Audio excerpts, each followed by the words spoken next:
Lorsque l'actualité s'affole, suivez Le Point sur Métropole.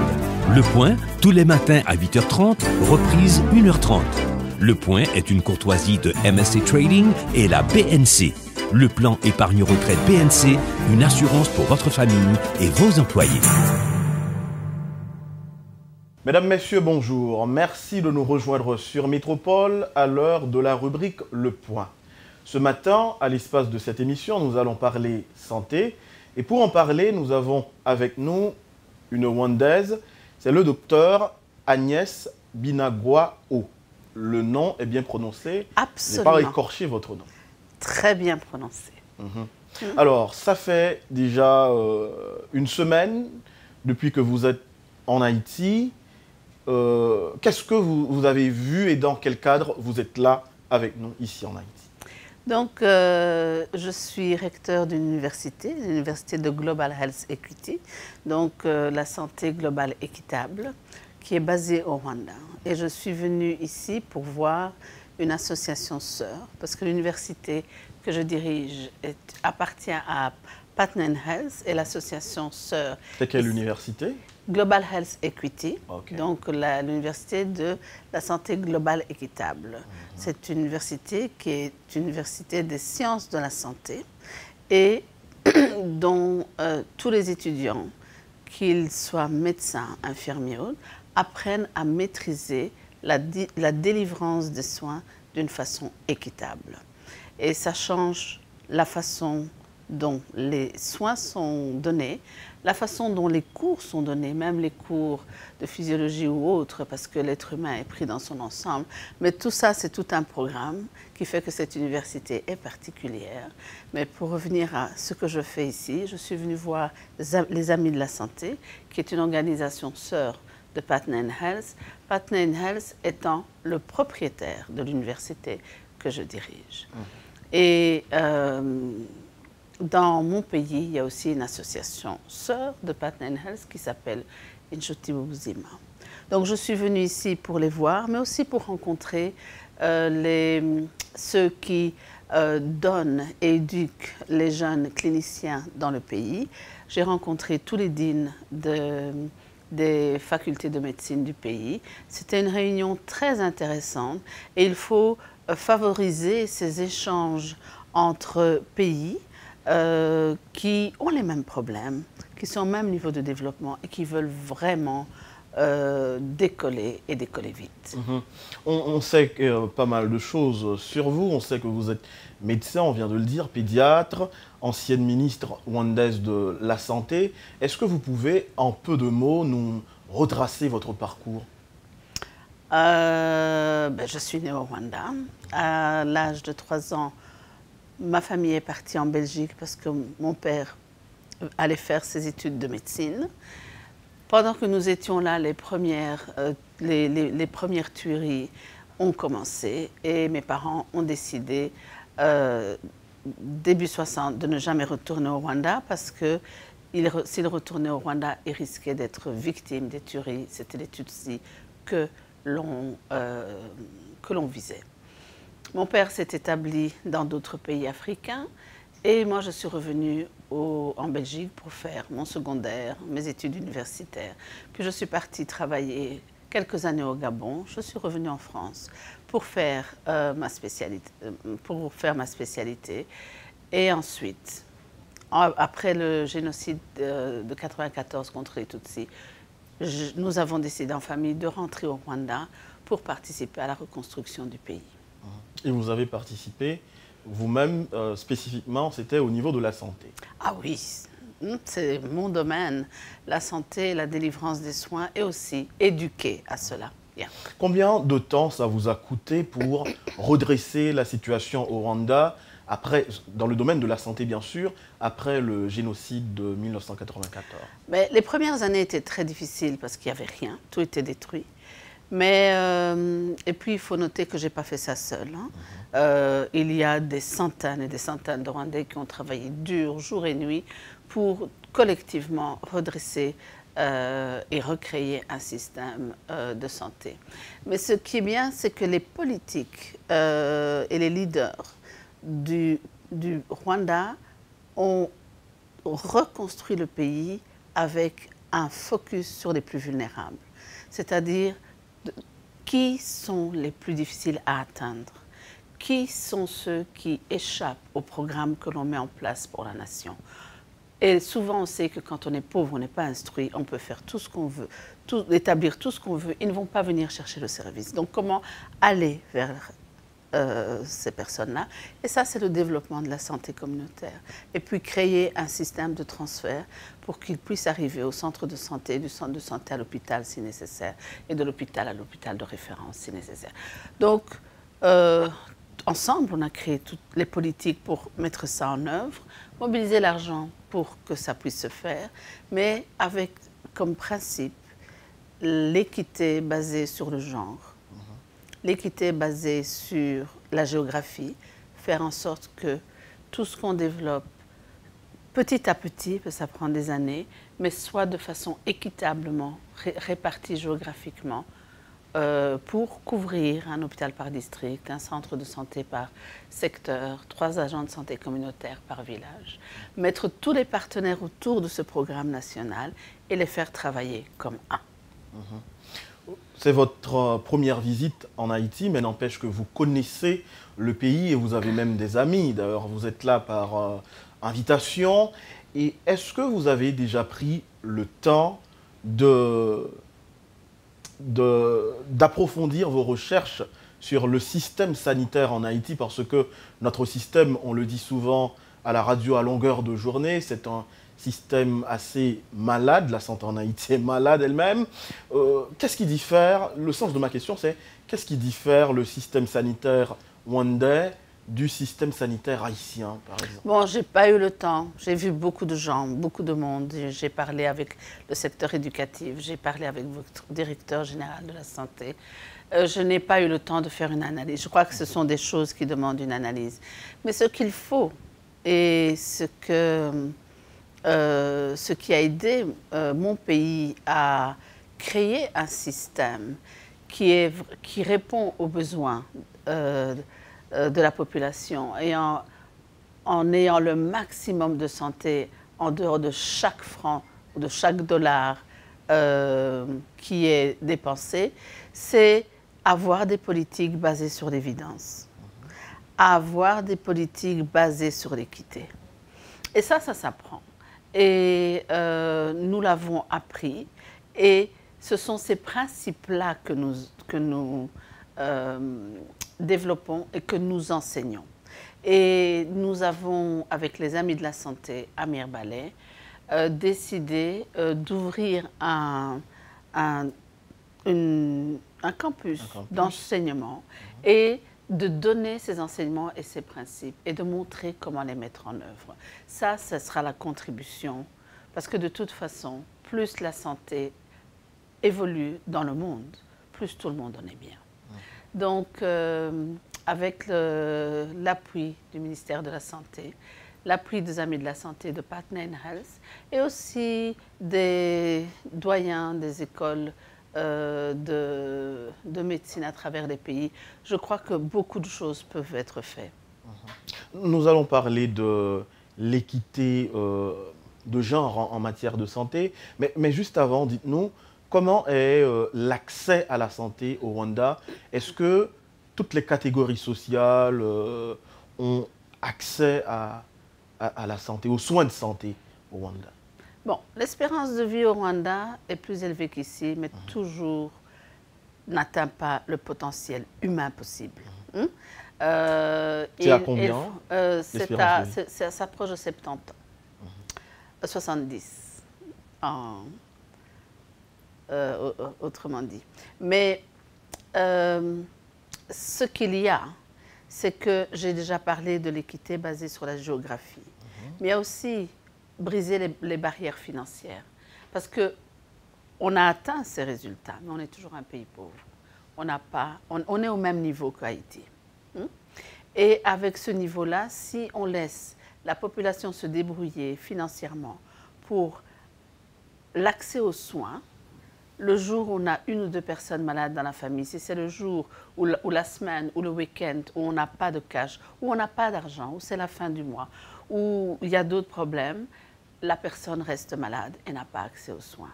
Donc il faut créer un système pour briser les dépenses qu'on appelle catastrophiques.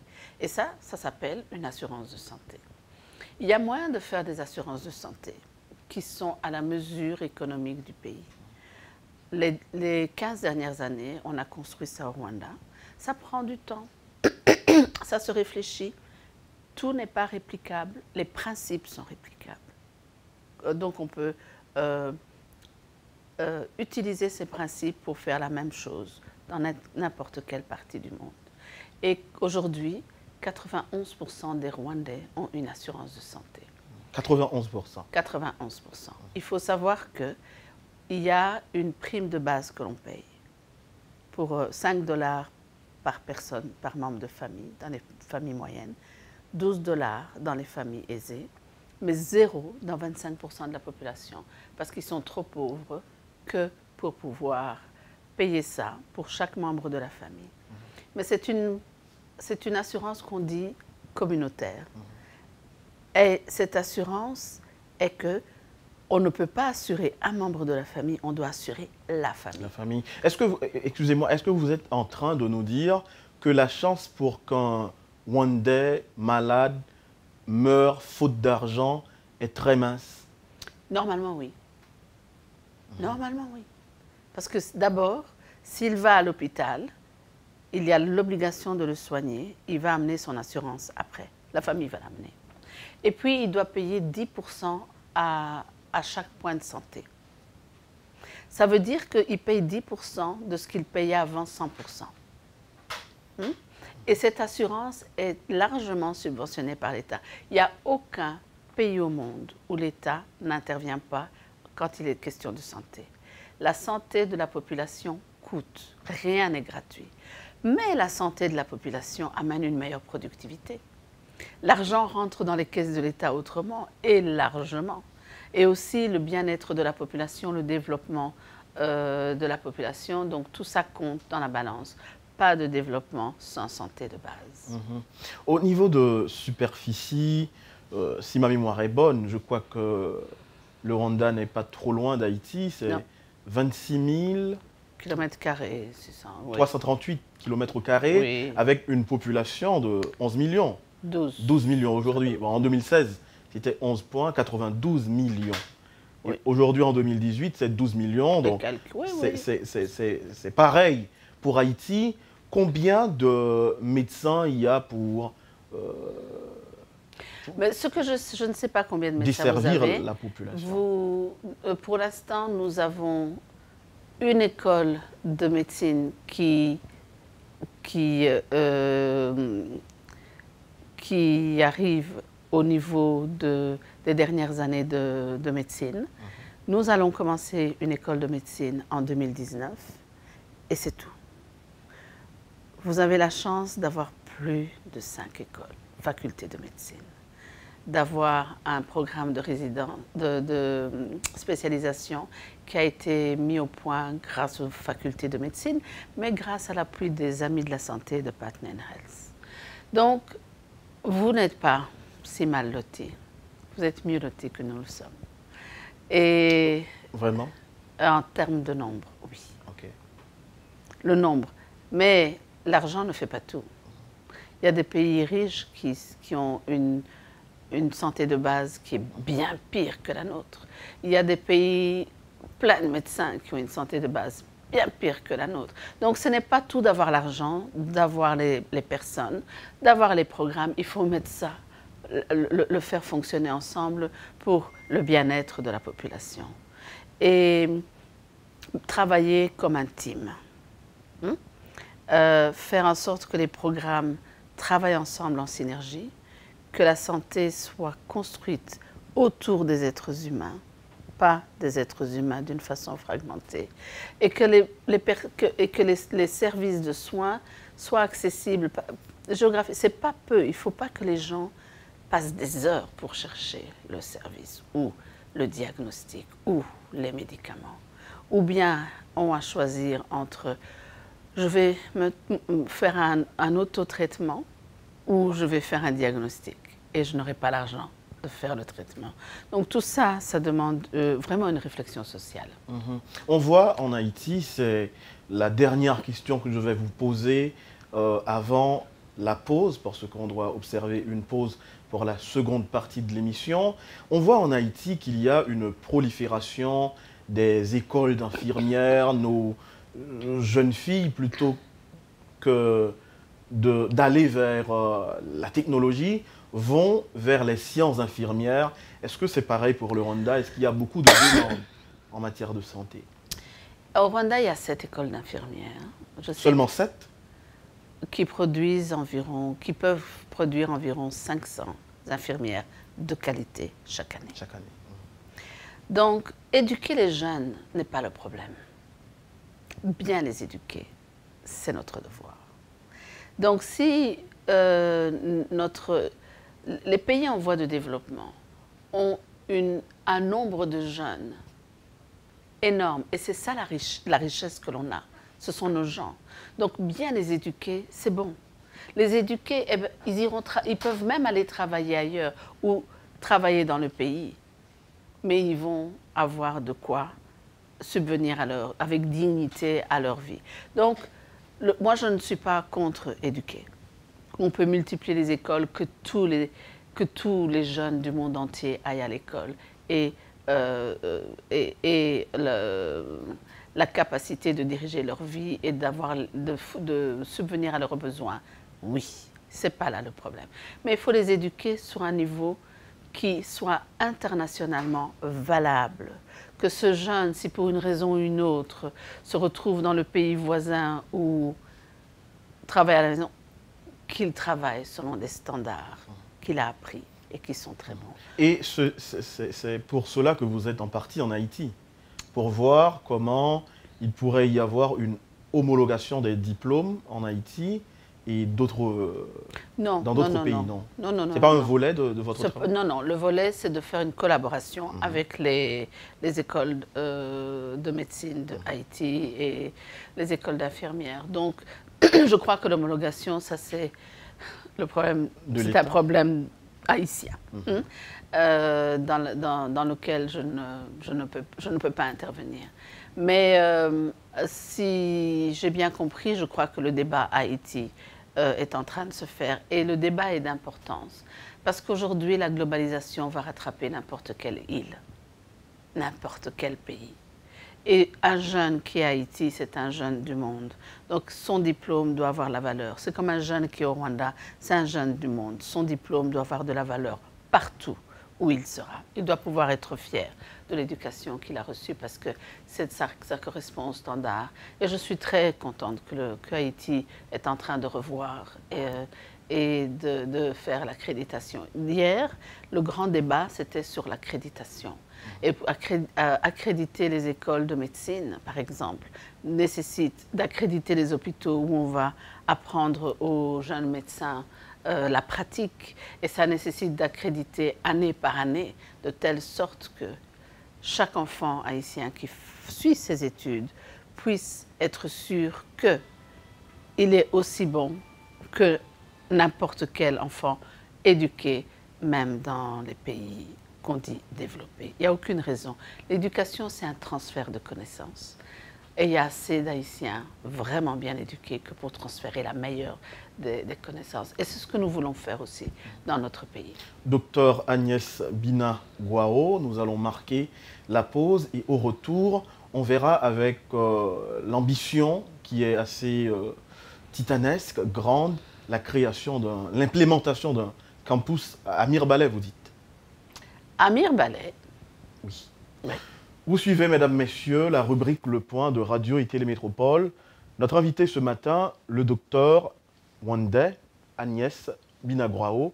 Restez branchés, on revient. Le Point est une courtoisie de MSC Trading et la BNC. Le plan épargne-retraite BNC, une assurance pour votre famille et vos employés. Vous suivez, mesdames, messieurs, la rubrique Le Point de Radio et Télémétropole.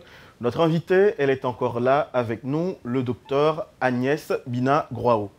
Docteur, on parlait de différenciation qu'il y a entre le système sanitaire rwandais et le système sanitaire haïtien. Maintenant que vous êtes en Haïti, vous l'avez dit tout à l'heure, il y a une semaine, qu'est-ce que vous avez déjà fait et qu'est-ce qu'il vous reste encore à faire? Je vais continuer à visiter le pays et à découvrir le pays. Non, dans le cadre de cette visite-là. Oui, je vais continuer à visiter et à voir d'autres formations sanitaires dans le pays. Ce que nous avons déjà fait, c'est les contacts avec le dean de la faculté de médecine et lancer des pistes pour un partenariat d'échange d'étudiants, parce que c'est toujours très enrichissant d'aller dans un autre système, d'apprendre, et surtout si les systèmes sont de qualité, on apprend mutuellement, on échange mutuellement, aussi pour faire des recherches ensemble. Et il y a des programmes que l'on peut commencer à à créer ensemble. Donc, ensemble, on va plus vite. Donc, ce que j'ai vu aussi, c'est j'ai été à Mirebalais. J'ai visité le nouveau centre de cancer, ce qui est très bien. Parce que quand le fait que le cancer n'est pas une maladie dans les pays en voie de développement est à l'heure, ça tue énormément. Et ça fait souffrir les familles énormément. Ça coûte énormément. Donc, créer la capacité de faire le diagnostic et de faire le traitement, c'est un service incroyable à la population. Et le centre de traitement et de diagnostic du cancer à Mirebalais est quelque chose qui vaut vraiment la peine. J'ai aussi visité le laboratoire qui est dernier cri.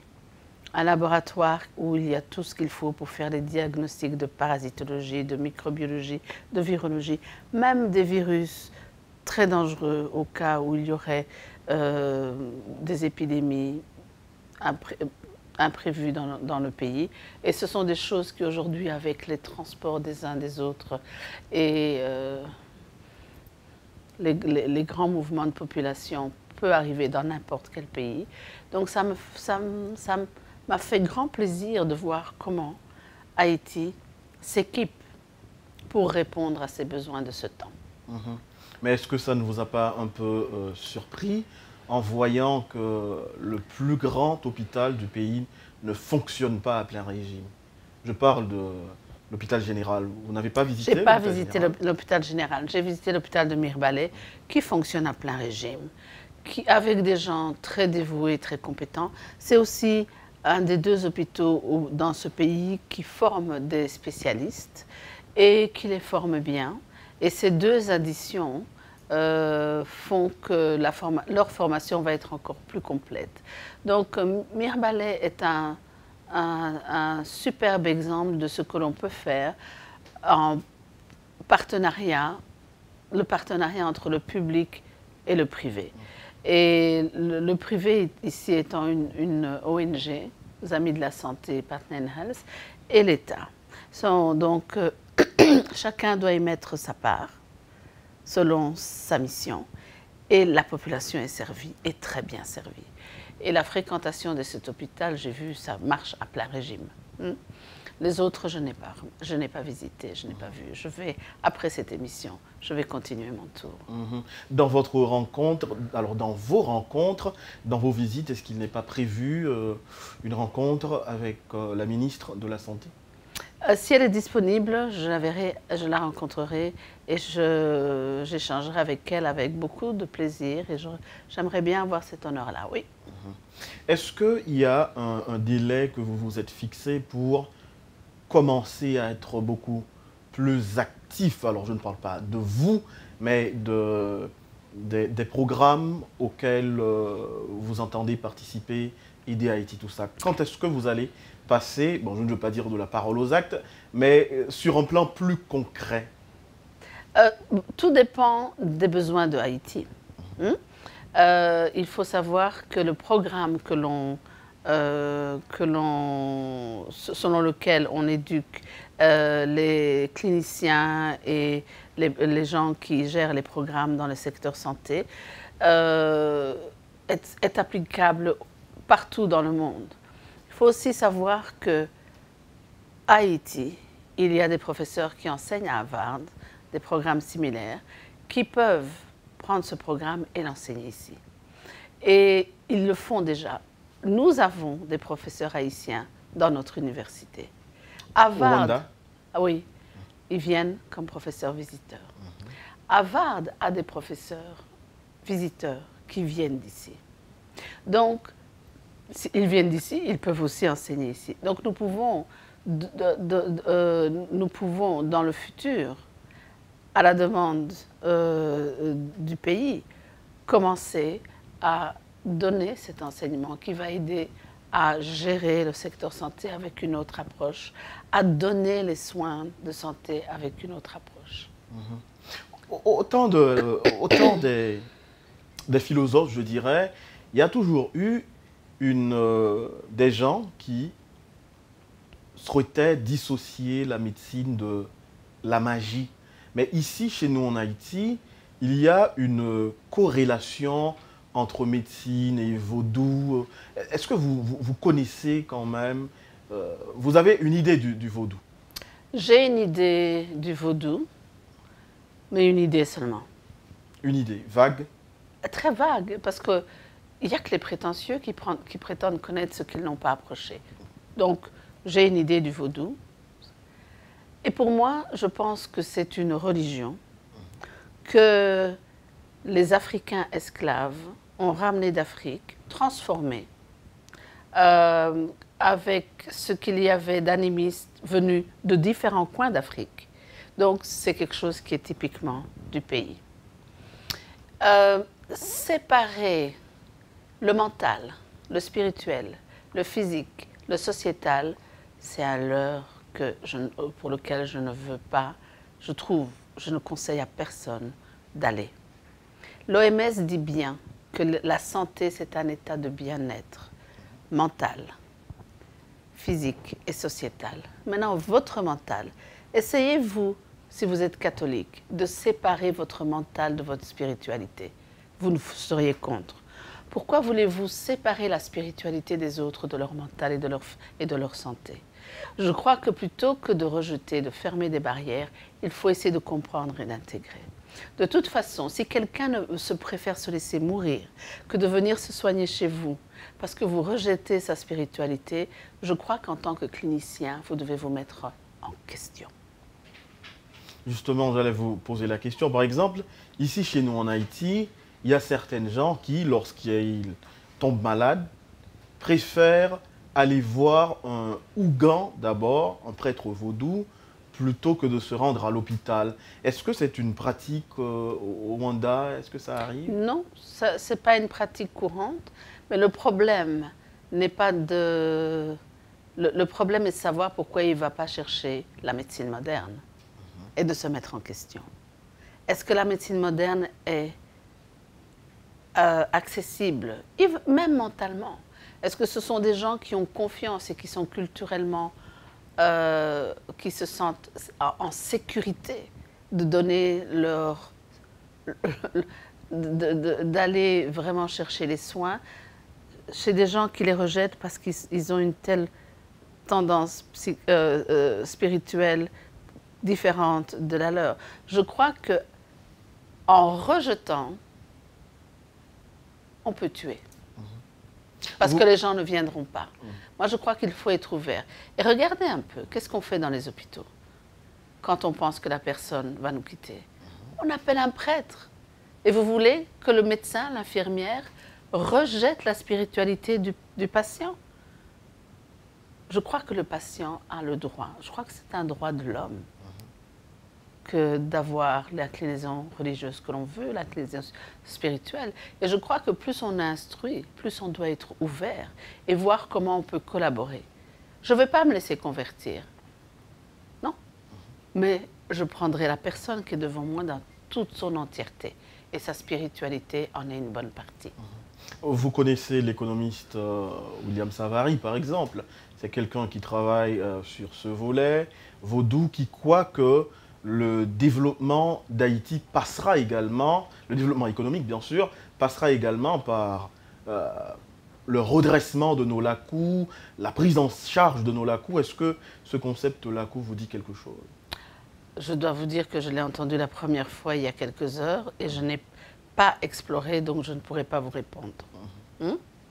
Mais ce que je pense, c'est que le développement d'un pays ou la dégringolade d'un pays fait partie de tout ce que l'être est, physiquement, mentalement, dans la société, dans son environnement. Donc, on ne peut pas séparer le développement économique de la santé. Beaucoup de maladies sont liées à la pauvreté. La première des maladies, c'est la pauvreté. Donc, s'il y a un redressement économique, il y aura une meilleure santé. Parce qu'il y aura une meilleure éducation. Et on sait que l'éducation va avec la santé. Et on sait que la santé va avec une grande contribution au développement économique. Et que c'est un cercle qui est un cercle de vertu. Qui s'emballe. J'ai de la santé, je peux produire mieux. Et je ne produirai pas bien si mentalement je ne suis pas dans mon élément. Et si spirituellement je me sens rejetée. Revenons à votre pays un tout petit peu avant de mettre un terme à l'émission. Le Rwanda a connu un essor assez... qui a surpris, qui surprend encore beaucoup de gens. Parce qu'après le génocide de 1994, d'aucuns croyaient que cela allait être vraiment difficile pour vous de vous relever, de connaître de jours meilleurs. Qu'est-ce qui a poussé, c'est pas le mot, mais plutôt, qu'est-ce que vous avez fait? Qu'est-ce que vous avez fait en tant que peuple pour arriver là où vous êtes aujourd'hui? Donc, il faut dire une chose. Le Rwanda a eu la chance d'avoir un bon leadership. Et d'avoir un leadership qui a orienté le développement et la gouvernance du pays après le génocide axé sur le développement humain. C'est-à-dire qu'on n'a pas beaucoup de richesses naturelles et notre richesse, ce sont les Rwandais. De faire en sorte que les indicateurs de développement humain soient ce après quoi chaque secteur se bat pour, ça a amené le développement que nous avons eu. Ça veut dire que ça a donné des politiques d'inclusion, ça a donné des politiques de lutte contre la pauvreté. Tout ce qui est fait dans tous les secteurs est basé sur la lutte contre la pauvreté. On a notre vision 2020 et pour la mettre en œuvre, on a une stratégie qui est une stratégie de lutte contre la pauvreté et de développement. Et de cette stratégie, chaque secteur fait sa stratégie sectorielle. Ça veut dire que tous les secteurs, quand on met toutes les stratégies de tous les secteurs ensemble, on a une stratégie nationale de lutte contre la pauvreté et de développement pour atteindre notre vision 2020. C'est ça qui a fait que le Rwanda puisse décoller. Donc un leadership progressiste qui a basé toutes ses politiques sur le développement humain. Il y a un mot là qui m'échappe, vous dites notre vision 2020? Oui. Ça veut dire C'est un document qui a été créé au Rwanda en début 2000 par consultation nationale, de haut en bas, de bas en haut, s'est retourné plusieurs fois jusqu'à ce qu'il y ait eu un consensus national qui disait la nation veut se voir là en 2020. Et pour arriver là, on est obligé d'avoir telle stratégie. Et pour avoir telle stratégie au niveau national, on doit avoir ces stratégies au niveau de chaque secteur pour tous répondre là où les Rwandais veulent être à l'année 2020. Vous l'avez dit à la première partie de l'émission que le Rwanda est encore un pays pauvre, mais toujours est-il que le Rwanda est source d'inspiration et peut l'être pour Haïti. Je crois que le leadership qu'on a peut être une source d'inspiration pour le monde entier, pour les Rwandais en particulier, parce qu'on a un leadership qui est réellement, qui est d'abord intelligent, qui est basé sur l'évidence. Toutes les décisions que prennent notre président et son équipe sont basés sur l'évidence. Et la transparence également. La transparence, mais aussi focalisé sur le développement des Rwandais les plus vulnérables. Et quand on est focalisé sur le développement du plus vulnérable, les autres en bénéficient aussi. Donc ça veut dire que le pays avance en laissant le moins de personnes possible qui ne bénéficient pas du progrès. Et c'est ça qui a créé le Rwanda d'aujourd'hui. Un conseil, avant de refermer l'émission, aux Haïtiens, particulièrement dans le champ que vous évoluez, qui est la santé. Ben, un conseil, c'est de prendre la personne humaine dans son entièreté et de ne pas croire que physiquement, de ne pas croire que physiquement, que le physique en soi suffit. Et de retourner à la définition de base de la santé de l'OMS, qui est un état de bien-être mental, physique et sociétal. Donc ça ne peut pas se faire si on ne prend pas en compte tous les déterminants socio-économiques de la santé. Docteur Agnès Binagroao, merci d'avoir été avec nous. En tout cas, c'est un grand plaisir. Merci de m'avoir fait participer à cette émission et de m'avoir invité dans votre beau studio. Vous avez suivi, mesdames, messieurs, la rubrique Le Point de Radio et Télémétropole. Restez branchés, vous ne serez pas mieux ailleurs. Lorsque l'actualité s'affole, suivez Le Point sur Métropole. Le Point, tous les matins à 8h30, reprise 1h30. Le Point est une courtoisie de MSC Trading et la BNC. Le plan épargne retraite BNC, une assurance pour votre famille et vos employés.